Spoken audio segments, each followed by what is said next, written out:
కవితక్కను దింపేసిన car ఇక CBI విచారణ షురు. వరద నష్టానికి సాయం చేస్తున్న సర్కారు. ఈ వార్తలకు ముంగట హెడ్లైన్ చూడాలి మీరు.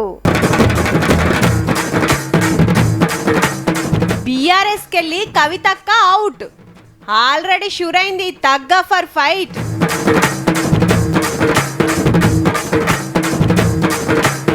కారు లీడర్లకు సిబిఐ టెన్షన్, చెప్పుండే ఉంటదట యాక్షన్.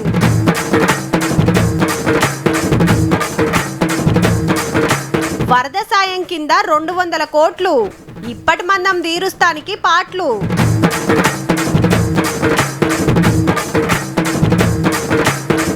ఢిల్లీకెళ్ళొస్తుంది యూరియా, రైతులకు కొంత ఫాయిదా.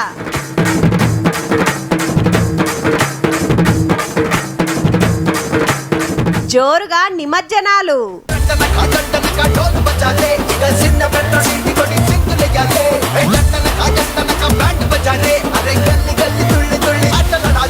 కవిత అంటే ఎవరో అనుకుంటారు, ఎందరో ఉంటారని. కానీ కవితక్క అనగానే టక్కున కేసీఆర్ సార్ బిడ్డ అని యాదికొస్తుంది. పబ్లికే కాదు, పార్టీల సుత పతొక్కలు కవితక్క అనే పిలుస్తారు. బీఆర్ఎస్ అనగానే కేసీఆర్, కేటీఆర్, తర్వాత ఆమెదే పెత్తనం పతారా, అటెన్క హరీష్ రావు గారు అని చెప్తుంటారు. అప్పట్లా నిజామాబాద్లో ఓడిపోతే ఎమ్మటే ఎమ్మెల్సీ వేసిండ్రు. అక్కకు సుత బాపంటే మస్తు పాయిరం, బిడ్డను గాబరంగా చూసుకుంటాడు అంటుంటారు పార్టోళ్ళు. గంత మంచిగా మెదిలే పార్టీలా ఇవాళ ఏమైందో చూడుర్రి. చేసింది సాలమ్మ, నువ్వు చేయవచ్చుకే పార్టీ పతారా దినామింత పలసగైతుంది, నవ్వేటోళ్ళ ముంగట జారిపడే కథ అవుతుంది. ఇక దిగు అని కాలరకెళ్ళి కవితమ్మని దింపేసిండు బాపు. ఓకే మలరబడుతున్నందుకు పార్టీ నుంచి బిడ్డను సస్పెండ్ చేస్తున్నట్టు మధ్యాహ్నం ఈ కాగితం పబ్లిక్ లకు పంపిండు. మా ఇంటి ఆడబిడ్డ మా బతుకమ్మ అనేటోళ్ళు ఎంబటే దిష్టి బొమ్మలు కాలుస్తూనే ఉన్నారు. కేసీఆర్ గారు తన కూతురైన పార్టీ కంటే భిన్నంగా ఆలోచించొద్దని చెప్పే ఉద్దేశంతో వాళ్ళ వారిని తొలగించడం, సస్పెండ్ చేయడం జరిగింది. నిన్న ఇలేకల్రా మీటింగ్ పెట్టి కాళేశ్వరం అవినీతి అనకొండలు హరీష్ రావు, సంతోష్ రావులే ఆళ్ళు పైసలు తిన్నందుకే మా నాయన మీద సిబిఐ కేసు అవుతుంది అనే వరకు 20 గంటలలోనే సస్పెండ్ చేసిరు అన్నట్టు. ఈ మొత్తం కాళేశ్వరం ఎపిసోడ్లో కేసీఆర్ గారికి మరక అంటిందంటే 2-3 వ్యక్తులు కారణం. మాజీ రాజ్యసభ సభ్యుడు ఒకలైతే, హరీష్ రావు గారు ఒకలైతే, మెగా కృష్ణారెడ్డి గారు ఇంకోటి. ఈ పెద్ద పెద్ద కాంట్రాక్టర్లు అందరితో కుమ్మక్కై కేసీఆర్ గారు ప్రజల కోసం ఆలోచన చేస్తే, నీళ్ళ కోసం ఆలోచన చేస్తే, వీళ్ళు సొంత వనరుల కోసం, డెవలప్మెంట్ కోసం, ఆస్తులు పెంచుకోవడం కోసం ఆలోచన చేసి. అంతేకాదు మా బాప మీద సిబిఐ విచారణ అయ్యే పరిస్థితి వచ్చినాక ఇక పార్టీ ఉంటేంది పోతేందని గట్టిగానే మాట్లాడే. కేసీఆర్ గారి మీద సిబిఐ కేసు వేసేటటువంటి స్థాయికి వచ్చినాక ఏం పార్టీ ఉంటేంది పోతేంది. బీఆర్ఎస్ పార్టీని ఒక మాట అన్నారు, ఉంటే ఎంత పోతే ఎంత అన్నారు అంటే అది కేసీఆర్ గారు అన్నట్టుగా మేము భావిస్తూ ఉన్నాం. పార్టీకి అనేక మంది ద్రోహం చేసినారు, అందులో మీరు కూడా ఒకరిగా మిగిలిపోవాలనుకుంటే మేము చేసేదేం లేదు. బిడ్డ నాయనకు సపోర్ట్ చేసింది వాజ్పేయి గాని నాయన నడుపుతున్న పార్టీని నాయన చుట్టుండే నాయకులు నిరికించే వరకు ముఖ్యమైన వాళ్ళంతా ఫామ్ హౌస్ పోయి పెద్ద మనిషికి చెప్పిరట ఏదో ఒకటి చేయకుంటే ఇంకింత నష్టం అవుతుందని. వారు మాట్లాడుతున్న తీరు, వారి ప్రవర్తన పార్టీకి నష్టం జరుగుతుంది కాబట్టి మేము సస్పెండ్ చేసినామని. సస్పెండ్ చేసిన అక్క మళ్ళా పార్టీలోకి వచ్చే ఛాన్స్ ఉంది, కాకుంటే అట్లా మాట్లాడు తప్పైందని ఒప్పుకోవాలి. కానీ మేడం జిజ్జు మీద ఉన్నది. వాళ్ళు సస్పెండ్ చేసుడు కాదు, నేను ఆ పార్టీలోనే ఉండనని మెంబర్షిప్ కమ్మనే చింపి ఆ పార్టీతో వచ్చిన ఎమ్మెల్సీ పదవి నిడిచిపెట్టి ఆలోచన చేస్తుందని జాగృతి కార్యకర్తలు అంటున్నారు.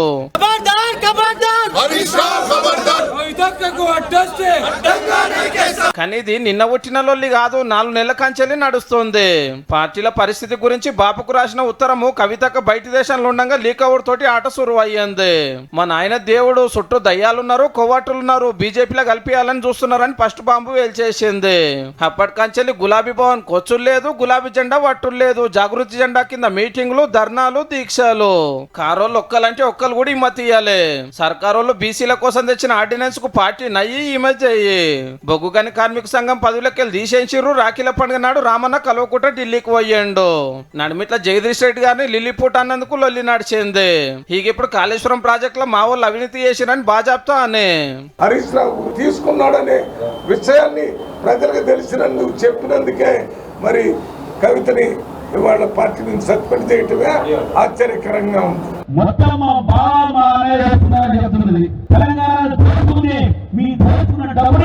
మీరు సరిగా పంచుకోకపోతే ఈ రోజు మీ మధ్య గొడవ విషయాన్ని మనం తెలంగాణ ప్రజలు గుర్తుపెట్టుకోవాలి. కానీ బీఆర్ఎస్ పార్టీల కవితక్క తరికే అలాగుంటుండే.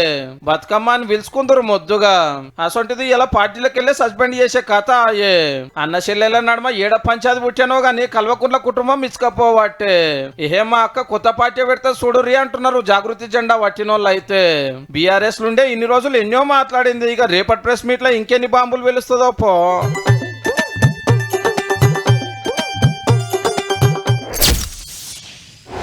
CBI central bureau of investigation ఢిల్లీలా హెడ్ ఆఫీస్. దేశంలో పెద్ద పెద్ద నేరాలు ఘోరాలు కేసుల ఎంక్వైరీ చేసేది ఇల్లే. మనోళ్ళు గట్టిగా నజరేసిండ్రంటే ఎంత ఇకమతున్నోళ్ళైనా ఉత్తగానే దొరికిపోతారు. గంత టెక్నిక్ తోటి పనిచేస్తారు. మళ్ళా అవినీతి కేసుల సంగతి చూసుట్లా మస్తు పేరు పోయింది. అయితే తెలంగాణ రాష్ట్రంలకు సిబిఐ రావద్దని అప్పట్లో కేసీఆర్ సార్ ఓ రూల్ తెచ్చిండు కాబట్టి ఇడికి రాలే ఇన్ని రోజులు. కానీ ఇప్పుడు బరాబర్ రాబోతుంది. మా రాష్ట్రంలో కాళేశ్వరం ప్రాజెక్టు మీద విచారణ చేస్తానికి మీరు రావాలి అని ఢిల్లీలుండే సిబిఐకి ఉత్తరం రాసింది మన గవర్నమెంట్. డిజైన్లు మార్చిర్రు, ఆత్రమాత్రం కట్టిర్రు, ఆగం చేసిర్రని ఎన్డీఎస్ఏ రిపోర్ట్ ఇచ్చింది. దీన్ని బట్టి విచారణ చేయాలని కోరింది. అట్లనే తెలంగాణకు సిబిఐ రావద్దని పాత సర్కార్ పెట్టిన రూల్స్ తీసేసింది కాబట్టి ఇక ఎఫ్ఐఆర్ రాసి ఎంక్వైరీ సురువు చేస్తారు అన్నట్టు. ఇప్పుడు సిబిఐ ఎంక్వైరీ అయింది కనుక మేము పూర్తి స్థాయిలో నమ్మకం ఉంది, తప్పకుండా దోషులు కఠినంగా శిక్షిస్తాను. అయితే కాళేశ్వరం కమిషన్ రిపోర్టును బట్టి యాక్షన్ తీసుకోవద్దని కేసీఆర్, హరీష్ రావు సార్లు హైకోర్టుకు పోయిండ్రు కదా. వచ్చే నెల 7 తారీఖు దాకా ఏమన్నద్దని ఆర్డర్ వేసింది సర్కార్కు. మరి అప్పటిదాకా సిబిఐ రావద్దా రావచ్చా అనే చర్చలు జోరుగా నడుస్తుంటే బీఆర్ఎస్ లాయర్ల మాట గిట్లా కడమొల్లదు అట్లా. రిపోర్ట్ మీద ఏ చర్యలు తీసుకోవద్దని చెప్పింది కాబట్టి ఇంకా ఈ సిబిఐ అనేది పునరావృతం కాదు అనేది నేను అనుకుంటున్నాను. CBI enquiries totally independent and different. అప్పుడు ఏం జరుగుతుందని మనం ఇప్పుడు చెప్పలేము. వాళ్ళు ఎంక్వైరీ ఇన్వెస్టిగేషన్లో వాళ్ళు అరెస్ట్ అవసరం అనుకుంటారా లేదనుకుంటారా అనేది అది డిపెండ్ ఆన్ ద ఇన్వెస్టిగేషన్. కాబట్టి investigation totally different, the enquiry report is totally different. అగనట కమిషన్ రిపోర్ట్ తోటి సంబంధం లేకుండా విచారణే కాదు అరెస్టులు గిన చేసే పవర్ ఉంటుందట సిబిఐకి. మరి ఏమైతుందో గానీ ఫామ్ హౌస్ కు పార్టీ ముఖ్యులం పిలుచుకొని నిన్నటి సంధి పొంటెల కమానం చర్చలు చేస్తున్నాడు కేసీఆర్ సారు. హైకోర్టు తీర్పు ఎట్లా రావచ్చు, సిబిఐ ఏం చేయొచ్చు అని తోపు లాయర్ల సలహాలు తీసుకుంటుండట. కేసులతోటే తలకాయ నొప్పి ఉన్నదంటే అటుకెళ్ళి బిడ్డే మలరవాడబట్టే కాళేశ్వరం అవినీతి అనకొండలు హరీష్ రావు, సంతోష్ రావు అనుకుంటా. హీగేమున్నది, స్కామ్ జరిగింది, కమిషన్లు తిన్నారని సర్టిఫికేట్ ఇచ్చినట్ట. అవినీతి జరిగింది అనేటువంటి మాట మాత్రం కవిత కూడా యాక్సెప్ట్ చేస్తా ఉన్నారు. కాళేశ్వరంలో కర్త కర్మ క్రియ అన్ని తానే అని చెప్పుకున్న కేసీఆర్ గారు అవినీతి కూడా బాధ్యత వహించాల్సిందే. తెలంగాణ పేరు మీద 10 తరాలు దోసుక తినేటట్టు మింగినరు, బర్రెలు మింగినట్టు మింగిరు. వేగవంతం కావాలి, వీళ్ళందరూ లోపలికి పోవాలి. ఇక సిబిఐ ఎప్పుడొస్తుందో ఆ ఎంక్వైరీ ఎట్లుంటుందో గానీ కారు పార్టీకి కల్వకుంట్ల కుటుంబానికి పెద్ద పరిశానే పట్టుకున్నది పో.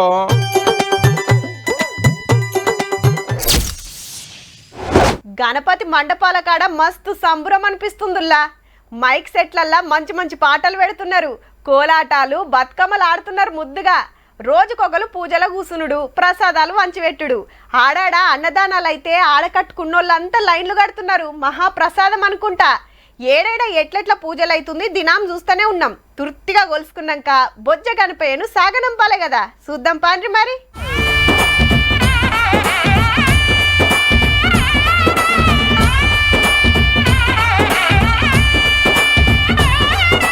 ట్యాంకు బండి మీద నిమజ్జనాలు జోరైతున్నాయబ్బా. ఇండ్లల్లో పెట్టిన చిన్ని గ్రహాల కాంచి గల్లి గణపతుల దానిక చిన్నగా సాగరం తవ్వబట్టినాయి. కార్లు, ఆటోలు, ట్రాలీలు, టస్కర్లు ముద్దుగా షింగారిచ్చి బ్యాండ్ సప్పులతోటి ఆడుకుంటా పాడుకుంటా తీసుకొస్తాండ్రు. ఈ ఇయర్ మా క్లాస్ లో ఛాన్స్ వచ్చింది. లాస్ట్ ఇయర్ కన్నా డబుల్ ట్రిపుల్ చేసాం. ఫుల్ ఎంజాయ్ చేసినాం. ఫుల్ ఫీల్ గా ఉంది మాకు. సెలబ్రేషన్ జబర్దస్త్ జరిగినాయి. ₹1,00,000 30,000 అయింది. ట్యాంక్ బండ్ చుట్టూరా పట్నంలా ఇంకో 20 చెరువుల్లా 50 బేబీ పాండ్స్ కలిపి 300 మీద క్రేన్లు పెడతాండ్రు. శనారమే మరి నిమజ్జనం. 1000 విగ్రహాలు వస్తాయే. 56,000 లైట్లు, 14,000 మంది పోలీస్ సెక్యూరిటీ, 15,000 మంది సఫాయి వర్కర్లు, 306 మొబైల్ టాయిలెట్లు, చెత్త తీసేస్తానికి సరిపోను జేసీబీలు, టిప్పర్లు రెడీ పెడతాంది GHMC. Without any problem procession route లో అరౌండ్ 303 కిలోమీటర్ ప్రొసెషన్ రూట్ ఉన్నాయి ఎంటైర్ సిటీలో. అన్ని అక్కడ పాట్ హోల్స్ క్లియర్ చేయడం జరిగింది, అక్కడ రోడ్స్ రిపేర్ చేయడం జరిగింది, ఏదైనా రోడ్ సేఫ్టీ మెసేజ్ తీసుకోవడం జరిగింది. మీ గణపతిని ఏ రథం మీద తీసుకొస్తారో చెప్పున డిసైడ్ చేసుకొని భయాన అయ్యూరుల్లా. ఎందుకంటే అంటే బండ్లు దొరుకుతలేవు, అడ్వాన్స్ బుకింగ్లు నడుస్తున్నాయి. వెహికల్ అయితే మేము ఒక 1 month నుంచే ప్రిపరేషన్ ఉంటాం అది బుక్ చేయడానికి. వెహికల్ వచ్చేసి 20,000 పడింది మేడం మాకు. డెకరేషన్ అంతా 35,000 ఖర్చు అవుతుంది నాకు ఎవ్రీ ఇయర్. ఈ తాపకు నిమజ్జనానికి సెంటర్ మంత్రి అమిత్ షా సార్ వస్తుండుల్లా. మా సిటీలా మా సంబురంగా చేస్తాం, ఓ పారి రావాలని భాగ్యనగర్ ఉత్సవ సమితోలు కోరితే సరే తప్పకుండా వస్తా అని మాటిచ్చిండట. 6 తారీఖు నాడు బాలాపూర్ బంగారి లడ్డు అర్రాస్ పాట గాంగనే ఆడికెళ్ళి శోభయాత్ర షూరైతది. ఇయాల్టికైతే నిమజ్జనం ముచ్చట్లు ఇంతే గాని గల్లిల్లా ఎరైటి గణపతులు సూపర్ అబ్బా. ఎంత ఖర్చు పెట్టిండ్రో ఎట్లా ఆలోచన చేసిండ్రో గాని తీరు తీరు రూపాల్లా దేవుని పెట్టి ముద్దుగా గొలుసుకుంటాన్రు.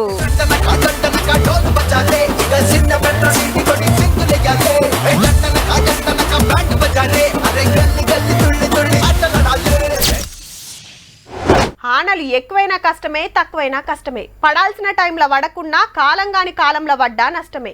అసలే పడకున్నా వ్యవసాయానికి నీళ్ళ తిప్పలాయే. కాలువలకు నీళ్లు రావు, బోర్లు పోయవు. అట్లాని ఎక్కువ తక్కువ పడితే ఊర్లే చెరువులు కాబట్టే. అట్లాని గింతే పడాలే గంతే పడాలంటే మన చేతులున్నదా? ఎప్పుడెట్లా పడేది ఏమయ్యేది తెలియదు. ఇగొస్తాయా ఆగొస్తాయా అని ఎదురు చూసినందుకు ఆనలు చేసిన నష్టం గిట్లున్నది. వరద నష్టం రిపోర్టు తయారైతుంది. ఆఫీసర్లు ఊరూరు తిరిగి ఏడేడు ఎంత నష్టమైందో లెక్కలు తీస్తున్నారు. రిపోర్టు రాగానే చిన్న సీఎం బట్టిసార్ ఢిల్లీకి పోయి సెంట్రల్ చేతిలో పెట్టి కావాల్సిన సాయం అడుగుతాడు అన్నట్టు. ఇక వాళ్ళు పైకం పంపే వరకు ఎన్ని రోజులు పడుతుందో తెలియదు కాబట్టి మన గవర్నమెంట్ ఇప్పటి మందం కొంత ఆసరైతుంది.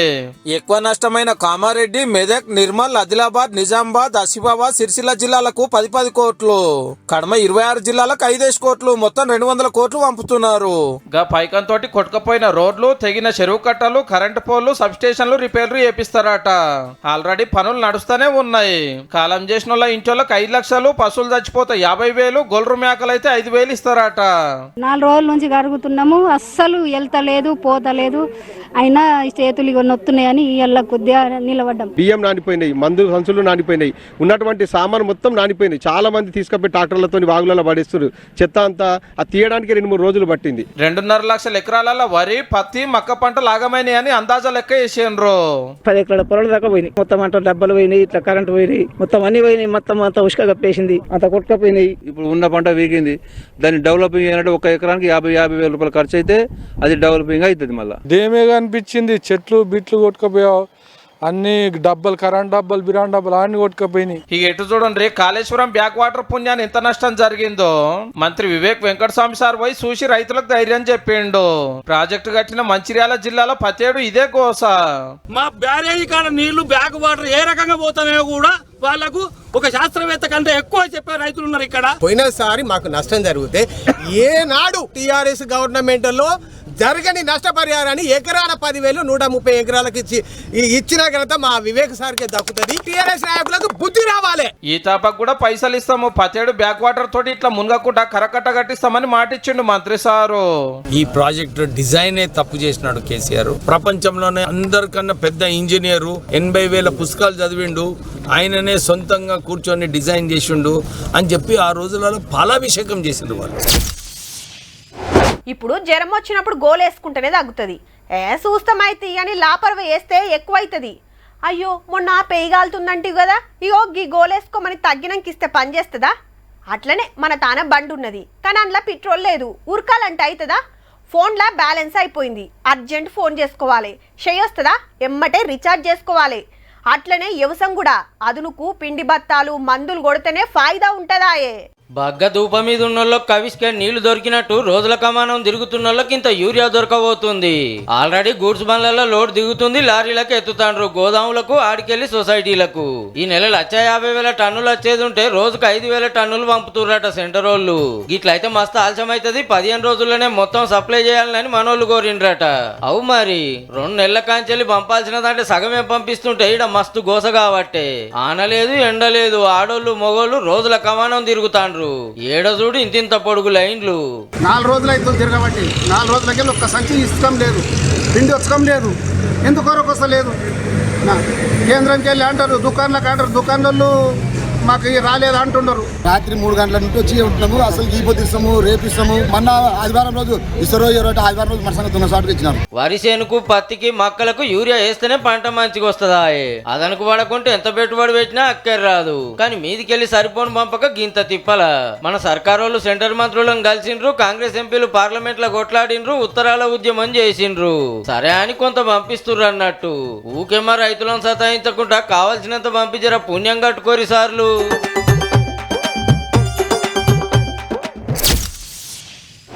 హరేక్ మాల్ కాంచెలి అలకటి కంప్యూటర్ల దాకా సగులం బయట దేశాలకు వెళ్ళే కొనుక్కుంటున్నాం.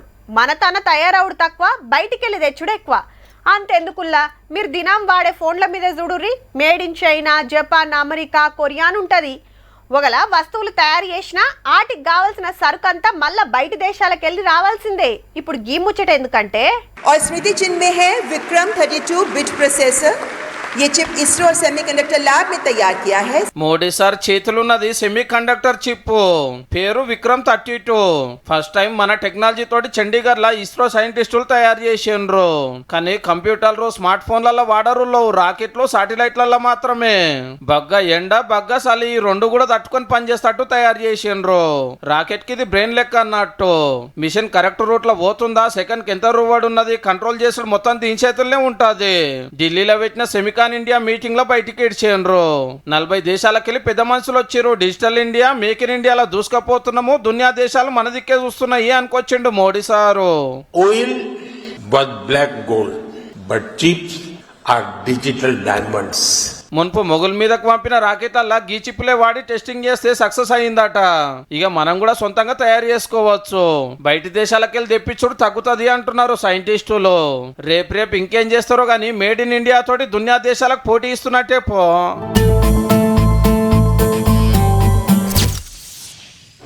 ఈ స్కూళ్ళల్లో పోరల చదువులు ఎట్లా నడుస్తాయంటే ప్రార్థన కాగానే పోయి క్లాస్లో కూకుంటే తెలుగు, ఇంగ్లీషు, హిందీ, లెక్కలు, సామాన్య శాస్త్రం, సాంఘిక శాస్త్రం టీచర్లు మునుం పెట్టి ఒకలెనక ఒకలొచ్చి పాఠాలు చెప్పి పోతుంటారు.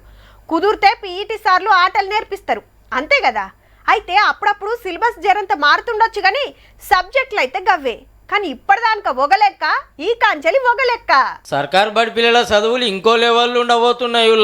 టెక్నాలజీ కాలంలో పోరలు వెనకపట్టు పట్టద్దని ఏఐ టెక్నాలజీ, డేటా సైన్స్ పాఠాలు చెప్పబోతుర్రు. అన్ని పెద్ద బడుల్లో 6వ తరగతి నుంచి 9వ తరగతి పోరలకి 6 దినాలనే క్లాసులు చాలు చేస్తారట. ఆల్రెడీ టీచర్లకు ట్రైనింగ్ నడుస్తుంది, నేర్పాల్సిందే. ఇవాళ రేపు అంతా ఏఐ మించేలే నడవబట్టే. మనుషులు చేసే పని టెక్నాలజీతో తక్కువ టైంలో ఎక్కువ చేయొచ్చు. అదే ఏఐతో ఇంకింత రూబడైతుంది. ఇది వచ్చిన కాంచెలి 100 మంది సాఫ్ట్వేర్ కొలువులకు ఎసరొచ్చిందంటే చూడుర్రిగా. వ్యవసాయం కాంచెలి రోబోలతో ఆపరేషన్లు చేసేదాకా ఏఐ ఆడకం చేస్తుర్రు. ఇక సోషల్ మీడియాలో ఏఐ వీడియోలకైతే లెక్కే లేదు. నియంగా మనసులో ఏఐ బొమ్మలో తెలియకుంటున్నది. బుడ్డ సినిమాలు, ఆటలు, పాటలు ఏదంటే తయారు చేసి ఇస్తుంది. ఏఐ ఒక్కటే కాదు, సైబర్ సెక్యూరిటీ, సోషల్ మీడియాలో ఎట్లా మోసాలు చేస్తుంటారు, ఫ్రీ గేమ్స్ తో నచ్చే తిప్పలు, సోషల్ మీడియాలో ఏ పోస్టులు పెట్టాలి, ఏం పెట్టొద్దు అని ఇట్లా సగులం నేర్పిస్తారట డిజిటల్ లెర్నింగ్ క్లాసుల్లో. మొత్తానికి టెక్నాలజీ ఆడకం చేసు ప్రైవేట్ స్కూల్ పోరల కంటే సర్కార్ బడి పోరలను తోపులను చేసే కార్యం అన్నట్టు.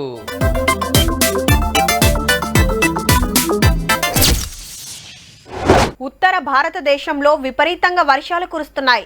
దేశ రాజధానితో పాటు నోయిడా, హర్యానాలోని గురుగ్రామ్, ఉత్తరప్రదేశ్లోని గజియాబాద్లో భారీ వర్షాలు కురుస్తున్నాయి.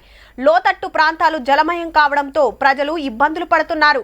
అటు హిమాచల్ ప్రదేశ్, ఉత్తరాఖండ్ రాష్ట్రాలకు రెడ్ అలర్ట్, పంజాబ్, కాశ్మీర్లో కూడా భారీ వర్షం కురిసే అవకాశం ఉన్నందున ఆరెంజ్ అలర్ట్ జారీ చేసింది ఐఎండీ.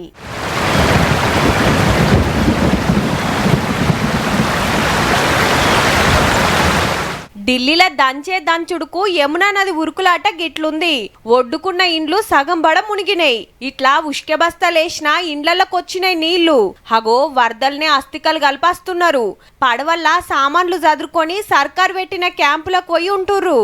అండర్ పాస్లన్నీ మూసేసిండ్రు. సీఎం రేఖా గుప్తా మేడం పోయి పరిస్థితి అరుచుకుంది. 3 గంటలు మునుం పెడితే హర్యానా రాష్ట్రం గురుగ్రామ్ సుతా మునిగింది. హైవే మీద ఎక్కడ బండ్లు అక్కడనే 20 కిలోమీటర్ల ట్రాఫిక్ జామ్ అయింది. గల్లీల సుత వరదలు వారుతుంటే ఈదుకుంటా పోతున్నాయి బండ్లన్నీ. ఉత్తరప్రదేశ్ రాష్ట్రం మొరదాబాద్ లా రైల్వే ట్రాకులు మునుగుతే మోటార్లు పెట్టి నీళ్లు బయటికి పంపుతుర్రు. రాజస్థాన్ రాష్ట్రం అజ్మీర్ ను సుత ఆగం పట్టించిందానా. రోడ్లన్నీ కాలువలైతే పబ్లిక్ కు తిప్పలైంది. చినాబు నది వంగుడుతోని జమ్మూ కాశ్మీర్ లా పంటలు అక్కెర్రాకుంటాయినాయి. సలాల్ పవర్ స్టేషన్ కాడ చూడుర్రి ఎట్లా దుంకులాడుతుందో. ఛత్తీస్గఢ్ ల సుత ఆనల్ గట్టిగానే పడే వరకు పంటలు ఖరాబైన ఏరియాల గాలి మోటార్ల తిరిగి చూసిండు సీఎం సారు. ఏమని చెప్తాం ఎన్నని చెప్తాం, ఉత్తరంలా ఇంకా ఆగమాగమే ఉన్నది ఆనల్తోటి.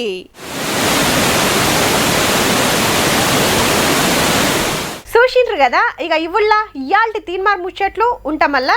నమస్తే.